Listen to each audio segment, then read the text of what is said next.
যদি কোনো ব্যক্তি বাড়ি থেকে ওযু করে বের হয়, খুব ভালো করে শুনবেন, যদি কোনো ব্যক্তি বাড়ি থেকে ওযু করে বের হয়, এলা সালাতি মাকতুবা, ফরজ সালাতের উদ্দেশ্যে মসজিদে যায়, বাড়ি থেকে সুন্দর করে ওযু করে ফরজ সালাতের উদ্দেশ্যে মসজিদে যায়, ফাআজরু কাজরি হাজ্জিল মুহাররম, ইহরামদারি হাজী ৬ লক্ষ ৭ লক্ষ টাকা দিয়ে হজ করতে গেলে হজের গুরুত্বপূর্ণ কাজ আছে তিনটা। কয়টা? তিনটা। এক, ইহরাম বাঁধা। দুই, তাওয়াফে জিয়ারত করা। তিন, আরাফার মাঠে অবস্থান করা। আল্লাহর নবী সাল্লাল্লাহু আলাইহি ওয়াসাল্লাম বলেন, হজে গিয়ে ইহরাম বাঁধলে যত নেকি হয়, বাড়ি থেকে ওযু করে মসজিদে গেলে আল্লাহ তত নেকি তার আমলনামায় দিয়ে দেয়। দেখছেন? কিন্তু আমরা কি করি? মসজিদের টিপে যা ওযু করি, মসজিদের টিউবওয়েলে গিয়ে ওযু করি না।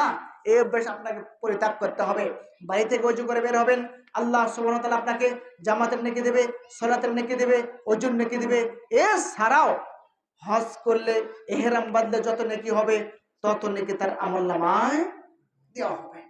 সম্মানিত উপস্থিতি, বলছিলাম